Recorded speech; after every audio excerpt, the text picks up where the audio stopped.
नमस्कार दोस्तों, tell radio के एक और हॉरर एपिसोड में आपका स्वागत है। अगर आपने अभी तक हमारे चैनल को सब्सक्राइब नहीं किया है तो चैनल को सब्सक्राइब कर लें। हम लोग देहरादून के सरकारी क्वार्टर में रहते थे। हमें कई साल हो गए उस एरिया में रहते हुए। बहुत ही सुनसान और खौफनाक था। सी की आवाज़ से ऐसा महसूस होता जैसे हमारे आसपास कोई है। दिन में भी निकलने में डर लगता था। पूरा एरिया घने जंगलों से भरा पड़ा था। मेरे बच्चे छोटे थे और पति का टूरिंग जॉब था। फॉरेस्ट ऑफिसर थे वो। आकाश टूर पर चले जाते तो रात में भयानक झींगुर की सीटी बजाती आवाज़ें और सियारों की रोने की आवाज़ें रात के माहौल को और भी खौफनाक बना देती। हमारे घर का काम करने के लिए पास के गांव से दो पति पत्नी आते थे। मैंने उन दोनों को आकाश से कहकर अपने क्वार्टर के पीछे सर्वेंट क्वार्टर में रखने का बोला। मेरी सोच थी कि आकाश के टूर पर जाने से मुझे हिम्मत रहेगी। सुखी और अरिया पति पत्नी थे। दोनों बहुत ही अच्छे स्वभाव के थे। हम अक्सर शाम की चाय बाहर गार्डन में बैठकर पीते थे। बच्चे वहीं खेलते या साइकिल चलाते रहते। अरिया ने गार्डन बहुत अच्छा तैयार किया था। वो खुशनुमा शाम को एक ऐसी घटना घटी कि हम दोनों के दहशत से रोंगटे खड़े हो गए। हुआ यूं कि बच्चे साइकिल चला रहे थे कि एक जगह साइकिल का पिछला पहिया रुक गया। वो चीज़ थी एक कांच की गुड़िया। बड़ी डरावनी सी मिट्टी में दबी थी।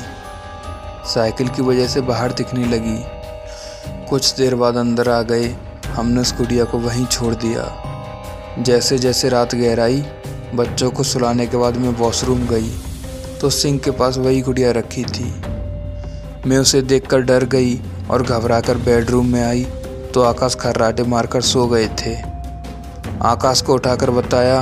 वो कहने लगे, अरे सो जाओ, बच्चे उठा लाए होंगे, सुबह फेंक देंगे। और फिर वो करवट बदल कर सो गए। गुड़िया ने तो रात में वो तांडव मचाया कि मत पूछो। बच्चों के कमरे से चीखों की आवाज़ आई तो हम दोनों भाग कर गए।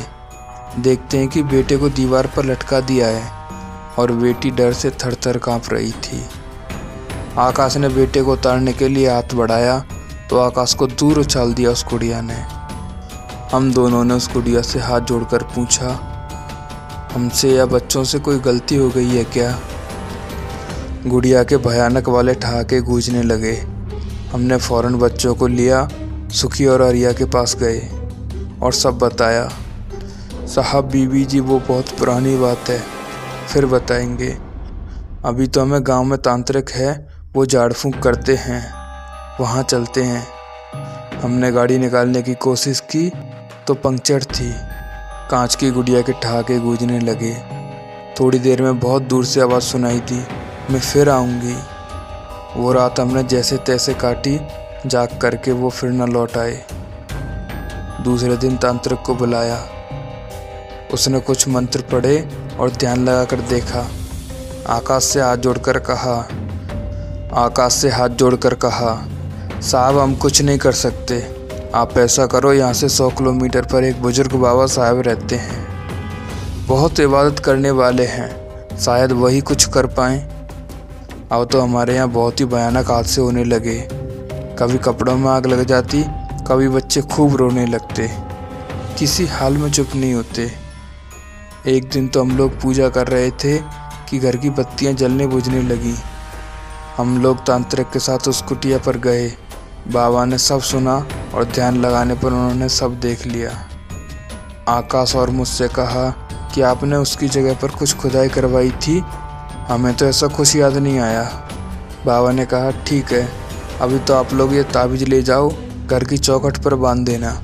गुरुवार को हम आएंगे आपके घर पर, फिर बंदोबस्त कर देंगे इसका। अब तक हमको समझ आ गया था वो कोई मामूली कांच की गुड़िया नहीं है, कोई शापित आत्मा का वास है उसमें।